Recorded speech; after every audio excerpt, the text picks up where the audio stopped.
iyadoo maanta la galay wareegii labaad ee ololaha doorashooyinka Soomaaliland waxa kaltanka ururada u lahaa urur siyaasadeedka ummadda musharaxiinta ururka ummadda ayaa subaxnimadii hore taageerayaashooda isugu keenay barxadaha hore ee xafiisyadooda halka musharaxiinta qaarna ay taageerayaashooda isugu keeneen seelada xoolaha ee Burco halkaas oo ay ku sugnaayeen kumanaan ka tirsan taageerayaasha urur siyaasadeedka ummadda dhawaaqa codbaahiyeyaasha sawaxanka taageerayaasha iyo tiro badnaanta gaadiidka ayaa ahaa kuwa dareen geliyay bulshooyinka gobolka Togdheer musharaxiinta urur siyaasadeedka ummadda ayaa dadweynaha taageerayaashooda kala hadlay xafiisyada hortooda waxaanay ka warrameen waxa ay qaban doonaan haddii ay ku guuleystaan xilka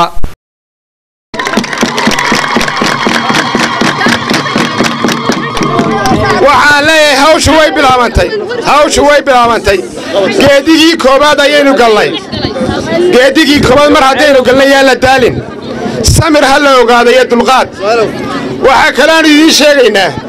waxa anigu marka koobaad haddii ilaahay soo saaro aan awoodda saarayaa ugu horreeya dhallinyarada iyo isboortiga waxaan idiin ballanqaadayaa haddaa codkiina isiisaan inaan isbeddel weyn ku samayn doono degmada Burco iyadoo ay baahiyo badani ka jiraan ma haysataan biyo nadiifa xashiishkiinni waddadu yaallaa iyo laamiyada iyo guryaha quryaha badan hortooda waxaan ballanqaadayaa inaan isbeddel ku samayn doono dadka hore waynu tijaabinay ceel ma jirto xigaal baynu nahay walaalnimo inaga dhaxaysa ururada siyaasadda tartan baa inaga dhaxeeya 28 November baynu ahaanaysaa iyo madasha ceebi ma jirto laakiin waxaan idinka codsanayaa taageerayaasha farxaan cabdi oo xirsiin codka siiyaan insha Allah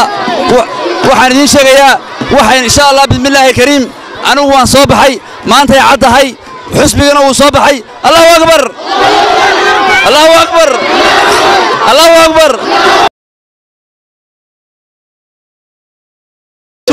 waxaan aniga oo xildhibaan Axmed Cilmi Cige waxaan taageerayaashayda halkan uga sheegayaa sida cududa ballaaran leh ay u soo baxeen inay maalinta la codeynayana sida u soo baxaan urur siyaasadeedka ummadda ayaa waxa uu ololihiisa bilaabay habeenkii xalayba waxaana magaalada habeenkii xalay laga maqlayay gaadiid fara badan oo ay ku sharaxan yihiin calanka labada midab leh ee urur siyaasadeedka ummadda sameynayay waa Bashiir Ibrahim Universal TV Burco.